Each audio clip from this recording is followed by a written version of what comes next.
दोस्तों स्वागत है आपका लीगल लॉ पीडिया में। और मैं एडवोकेट लीजा ठाकुर आज आपको बताने वाली हूँ लेबर लॉ कि लेबर लॉ की स्थापना कैसे हुई, लेबर लॉ को स्थापित क्यों किया गया, या फिर लेबर लॉ स्थापित करने का क्या रीजंस थे, और लेबर्स मतलब जो श्रमिक होते हैं, जो मजदूर होते हैं, उनके क्या कानूनी अधिकार होते हैं। तो चलिए शुरू करते हैं। तो दोस्तों सबसे पहला हमारा क्वेश्चन है वो है कि इसकी स्थापना, लेबर लॉ की स्थापना कैसे की गई। तो मैं आपको बताना चाहती हूँ कि इसकी स्थापना 2005 में 3 कानूनों को मिला के, 3 एक्ट को मिलाकर एक लेबर लॉ तैयार किया गया, जिसमें पहला एक्ट था ट्रेड यूनियन एक्ट 1919, फिर दूसरा एक्ट था डिस्प्यूटेड एक्ट 1947 और तीसरा एक्ट था खुद लेबर लॉ 1948। इन तीनों को मिला के लेबर लॉ बनाया गया। ठीक है, अब इसमें अभी हम देखेंगे कि 2-3 साल पहले यूपी ने कुछ कानूनी अधिकारों में संशोधन किए थे, उसके बारे में भी हम आगे चर्चा करेंगे। तो पहले हम और इसके उद्देश्य जान लेते हैं कि लेबर लॉ को क्यों बनाया गया। तो दोस्तों लेबर लॉ बनाने का पर्पस ये था कि जितने भी हमारे श्रमिक हैं, जितने भी मजदूर हैं, उनको सशक्त बनाया जाए, उनको मजबूत बनाया जाए और उनको ये बताया जाए कि भाई तुम्हारे क्या क्या अधिकार हैं, ताकि वे अच्छे से अपने मतलब रोजगार कर सके, रोजगार कमा सके। ठीक है, जो भी वो करना चाहते हैं। लेकिन इसके साथ साथ अब ये लेबर लॉ इसलिए भी बनाया गया था कि मान लीजिए एक तरफ मालिक है और एक तरफ मजदूर है। अब मजदूर तो अगर कहीं पर देखें तो कितने सारे होते हैं, 100, 200, 300, ठीक है, कहीं कहीं पे 1000 भी होते हैं, लेकिन उस हजारों पे मालिक तो एक ही होता है ना। तो अगर कल को कुछ ऊंच नीच हो जाती है या फिर लड़ाई झगड़े हो जाते हैं, तो फिर तो सारे मजदूर मिलकर एक मालिक को पीट देंगे, क्योंकि मालिक के पास तो ज़्यादा अधिकार है ही नहीं। तो सरकार ने सोचा कि कुछ ऐसा कानून लाया जाए जिससे मालिक का भी शोषण ना हो और मजदूरों का भी शोषण ना हो। ठीक है, इन दोनों में मतलब एक डिस्टेंस या फिर एक कानूनी रेखा रहनी चाहिए जिसके प्रतिरूप पे ये लोग खड़े रहें। ठीक है, ना तो वो गलत करे मजदूरों के साथ, ना मजदूर गलत करे मालिक के साथ। ठीक है, तो इसका सबसे बड़ा उद्देश्य यही था कि मजदूरों को सशक्त बनाना है और इन दोनों के बीच में कुछ ऐसा कानून लेके आए जिससे सब ये कंपनियां वगैरह अपनी सुचारू रूप से चलें। ठीक है, तो अब बात कर लेते हैं दोस्तों इनके अधिकारों की। देखो इसमें अधिकार तो बहुत सारे दिए गए हैं, मतलब ये समझ लो कि जो लेबर लॉ है वो पूरी तरह लेबर पर ही झुका हुआ है। इसमें मालिक को ज़्यादा अधिकार नहीं है, सिर्फ लेबर को अधिकार है। तो इसमें सबसे पहला अधिकार कौन सा है? बंधुआ मजदूर, आर्टिकल 23। ये हमें बताता है कि पहले के ज़माने में क्या होता था दोस्तों कि अगर किसी पे कर्जा है, ठीक है, तो वो कर्जा नहीं चुका पा रहा, तो वो एक निश्चित अवधि की सीमा तय करके उस व्यक्ति का सारा काम करता था। ठीक है, और वो व्यक्ति जो काम करवाना चाहता था वो वही काम करता था, मतलब एक तरह से नौकर हो समझ लो, जब तक उसका कर्जा नहीं उतर जाता। ठीक है, तो अब गवर्नमेंट ने क्या करा कि ये लेबर लॉ में ये कानून निकाल दिया आर्टिकल 23 के तहत कि अब कोई भी व्यक्ति बंधुआ मजदूर बन के काम नहीं करेगा, ना ही बंधुआ मजदूर बनवा के किसी व्यक्ति को रखा जा सकता है। ठीक है, और अगर कोई ऐसा करता है तो ये कानूनन अपराध है। अब वो चाहे गांव में हो चाहे शहर में हो, लेकिन बंधुआ मजदूर रखना और बंधुआ मजदूर काम करना, बंधुआ मजदूर बन के काम करना भी कानूनन अपराध है आर्टिकल 23 के तहत। फिर हमारा नेक्स्ट है कंपनसेशन। कंपनसेशन मतलब मुआवजा। वो क्या होता है मैं आपको बताती हूँ। देखिए जैसे बड़ी बड़ी जगह पे लोग काम करते हैं, बड़ी बड़ी नहीं, किसी भी छोटी सी जगह पे भी अगर आप काम कर रहे हैं, तो अगर उनका काम करते करते आपको कोई जान माल का नुकसान हो जाता है, जैसे मान लीजिए आपका एक्सीडेंट हो गया, ठीक है, तो उस एक्सीडेंट का जितना भी खर्चा आएगा, आपकी देखरेख का जितना भी खर्चा आएगा, वो सब मालिक ही उठाएगा। इसको कहते हैं कंपनसेशन। अब मान लीजिए कोई बड़ी फैक्ट्री में काम कर रहा है, बहुत ऊपर काम कर रहा है, ऊपर से नीचे गिर गया, हड्डी टूट गई, तो उस हड्डी को जुड़वाने का या जिसमें जितना भी खर्चा लगेगा, ठीक है, मेडिकल एक्सपेंसेस जो भी होगा वो उसके मालिक को देना पड़ेगा। अगर मजदूर ऐसी कंडीशन में चला गया है कि वो अब दोबारा काम नहीं कर सकता, तो मालिक को मेडिकल एक्सपेंस तो देना ही पड़ेगा, प्लस उसको उसके घर वालों को किसी को नौकरी भी देनी पड़ेगी जिससे उस व्यक्ति का घर चलता रहे। ठीक है, फिर तीसरा है बिल्डिंग रूल। बिल्डिंग रूल क्या होते हैं? जैसे आपने देखा होगा जब बड़ी बड़ी कंपनियां निर्मित की जाती हैं या बनाई जाती हैं तो बहुत ऊंचाई पर बनाई जाती हैं, ऐसी सीधी सीधी बिल्कुल, है ना, कि आप देखो तो ऐसे पूरी गर्दन ही टेढ़ी हो जाए कि कहाँ जा रही है। तो उस पर भी तो मजदूर लगे होते हैं। अब मान लीजिए जो इतनी लंबी बनाई जा रही है, अगर उस पर से कोई मजदूर नीचे गिर गया तो वो तो खत्म। तो उनकी सेफ्टी के लिए नीचे जाल बिछाया जाता है, क्योंकि है तो वो भी इंसान ही ना, उनका भी परिवार है, उनके पीछे भी बहुत सारे लोग उनसे आस लगाए बैठे हैं काफ़ी चीज़ों की।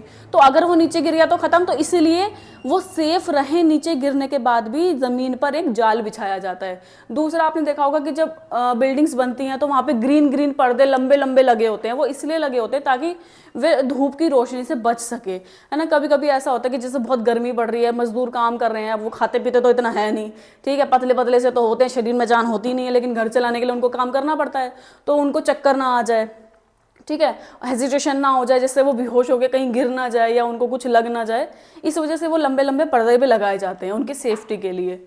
फिर चौथा है टाइमली पेमेंट। अब देखिए, एक मजदूर एक ऐसा व्यक्ति है जिसको अगर समय पर पेमेंट ना मिले अपने मालिक से तो शायद उसके घर में राशन भी ना चले, ठीक है। तो इस चीज़ को मद्देनजर रखते हुए गवर्नमेंट ने ये रूल निकाला कि भाई अगर तुम किसी मजदूर से या किसी भी व्यक्ति से अपना काम कराओगे तो उसको वक्त पर वेतन मिलना चाहिए या आपको देना ही पड़ेगा, ये लेबर का अधिकार है, ठीक है। अब देखो, ये 4 अधिकार ऐसे हैं जिनमें ना तो कभी संशोधन होगा, ना हुआ है, और ना ही ये कभी चेंज होंगे। तो ये 4 अधिकार तो लेबर के लिए बिल्कुल परमानेंट है, ठीक है। अब आगे बात कर लेते हैं। अब इसके बाद आते हैं जो और भी अधिकार गवर्नमेंट की तरफ से दिए गए हैं लेबर लॉ में, वो है कि 8 घंटे की ड्यूटी, है ना। 8 घंटे की ड्यूटी ही व्यक्ति करेगा और उस 8 घंटे में मालिक को 4 घंटे बाद ब्रेक देना पड़ेगा, जिसे लोग लंच ब्रेक भी कहते हैं, ठीक है। तो ये ज़रूरी है, अगर ये नहीं दोगे तुम तो तुम पे कानूनी कार्रवाई हो सकती है, ठीक है। अब देख लेते हैं वेजिस एक्ट। अब वेजिस एक्ट क्या था? अब जैसे मान लो कि आपने 8 घंटे की ड्यूटी रखी है, अब उसको 1 घंटे का 100 रुपये मिल रहा है, तो 8 घंटे का 800 रुपये मिल गया, ठीक है। अब आप कहते हो कि भाई मेरे पास माल का बहुत प्रेशर है, अब तुम ओवर टाइम लगाओ, अब तुम 8 घंटे काम ना करके 9 घंटे काम करो, ठीक है, और उसका मैं आपको वेतन दूंगा। अब देखिए, आप घंटे के हिसाब से देखा जाए तो 100 रुपये दे रहे हैं, 8 घंटे के 800 हो गए। अब उससे आपने उससे 9 घंटे काम कराया तो 900 रुपये बनने चाहिए, लेकिन 900 रुपये ना बन के आपको उस 9वें घंटे के 200 रुपये देने पड़ेंगे। आपको समझ आई मेरी बात? कि मतलब जो आपने ओवर टाइम लगवाया है उस 1 घंटे के 100 रुपये ना दे के आपको उसका डबल अमाउंट 200 रुपये देने पड़ेंगे। क्यों? क्योंकि वह व्यक्ति अपनी शारीरिक क्षमता से ज़्यादा आपके लिए काम कर रहा है, इसीलिए। तो ये था वेजिस एक्ट, ठीक है। अब बात कर लेते हैं मैटरनिटी लीव। ये तो सभी जानते हैं, ये मैटरनिटी लीव आती है हमारी आर्टिकल 19 में। आर्टिकल 19 में ये कहा गया है कि अगर कोई व्यक्ति गर्भवती है तो उसको ये कह के नौकरी से नहीं निकाला जा सकता, उसकी डिलीवरी होने से पहले और डिलीवरी होने के बाद तक कुछ टाइम तक उस महिला को छुट्टी दी जाएगी और उसकी आधी सैलरी भी दी जाएगी और उसका जो भी भरण पोषण होगा वो भी किया जाएगा, ठीक है। ये हमारा आर्टिकल 19 कहता है। फिर आता है वर्किंग डिस्प्यूट। अब गवर्नमेंट कहती है लेबर लॉ के जरिए कि जो भी तुम्हारे छोटे मोटे मसले होते हैं ना, जैसे आपस में लड़ाई झगड़े या कोई मांग करनी है मालिक से, तो जो भी लड़ाई झगड़े हैं वो तुम अपने आपस में कंपनी में बैठ के निपटा लो प्यार से, ये कोर्ट वोर्ट में धक्के खाने की जरूरत नहीं है, ठीक है। ये होता है वर्किंग डिस्प्यूट। फिर आता है बेटर वर्क प्लेस, कि अगर आपको मजदूरों को काम कराना है तो उनको आपको साफ सुथरा वर्क प्लेस देना पड़ेगा। ये नहीं कि इधर कूड़े का ढेर है और आप उधर काम करा रहे हैं ताकि उस व्यक्ति को बीमारियां वगैरह ना लग जाए, है ना। आजकल तो वैसे भी इतनी बीमारियां आने लगी कि एक को लगती है तो सबको लगने लगती है, तो आपको उसको बिल्कुल क्लीन, अच्छा, सुविधापूर्वक उसको वर्क प्लेस देना पड़ेगा, ठीक है। फिर तीसरा है कॉन्ट्रैक्ट लेबर। अब देखो, लेबर ना पहले 2 तरह की होती थी। पहली होती थी कॉन्ट्रैक्ट लेबर, फिर दूसरी होती थी परमानेंट लेबर। तो पहले क्या रूल था? पहले ये था कि जो कॉन्ट्रैक्ट लेबर है, ठीक है, अब जैसे मान लीजिए 100 दिन का काम है, अब मालिक को चाहिए कि सिर्फ 100 दिन के लिए ही लेबर मुझे चाहिए, ठीक है। तो उसने 100 दिन के लिए लेबर हायर कर ली। अब 100 दिन के बाद वो उन लेबरों को निकालेगा, तो वो लेबर ये क्लेम ना कर दे कि भाई तू तो भी बड़ा सेल्फिश हो गया, अब हम कहाँ जाके काम करेंगे, अब तू हमें परमानेंट रख, ठीक है। तो इस वजह से मालिक क्या होगा, डरने लग गए कि भाई मेरे पास इतना काम नहीं है तो मैं लेबर को परमानेंट कैसे रखूंगा, काम तो मेरे पास 100 दिन का ही है। तो फिर मालिकों ने क्या करा कि बीच में एक दलाल खड़ा कर दिया, ठीक है। जैसे एक मतलब मैनेजर बोल लो कि भाई ऐसा है, हम तुझसे डील करेंगे, अब तू जाके उनसे मजदूरों से डील कर, अब हम तुझे पेमेंट करेंगे, तू आगे मजदूरों को पेमेंट कर, हमें 100 मजदूरों की जरूरत है तो तू लेकर आ, ठीक है। तो उन्होंने क्या करा, अब इस तरीके से देखिए मजदूरों का शोषण 2 तरीके से होने लग गया। एक तो मालिक से ही होने लग गया, ठीक है। फिर दूसरा, बीच में जो दलाल आया, जो भी मैनेजर आया, वो भी उनका वेतन आधा खाने लग गया, तो इससे मजदूर बहुत परेशान। अब गवर्नमेंट ने ये रूल निकाला कि भाई ऐसा है, कंपनियों को ये बोला जाए कि तुम डायरेक्ट लेबर से बात करो, ठीक है। लेकिन अगर तुम्हें ये डर है कि वो परमानेंट आ जाएंगे तो तुम उनके लिए एक एग्रीमेंट साइन करवा लो, और वो एग्रीमेंट कोर्ट में भी मान्य होगा। और जो भी व्यक्ति उस एग्रीमेंट पे साइन कर देगा, कॉन्ट्रैक्ट एग्रीमेंट पे, तो वह व्यक्ति उसी अवधि के लिए आपके पास काम करेगा, वो आपके आगे आने वाले समय के काम करने के लिए आपको नहीं बोल सकता या प्रेशराइज नहीं कर सकता कि मुझे परमानेंट रखा जाए। ठीक है, तो ये था हमारा कॉन्ट्रैक्ट लेबर। अब हो गया इक्वल पेमेंट। अब देखो इसमें ये था कि जो परमानेंट लेबर है उसको अलग पेमेंट दी जाती थी और जो कॉन्ट्रैक्ट बेस की है उसको अलग पेमेंट दी जाती थी। तो गवर्नमेंट ने ये रूल निकाला कि अगर ऐसा है तो अब एक काम करते हैं, जितने भी मजदूर हैं चाहे वो परमानेंट हो चाहे वो कॉन्ट्रैक्ट बेस हो, उन सबको एक ही वेतन दिया जाएगा।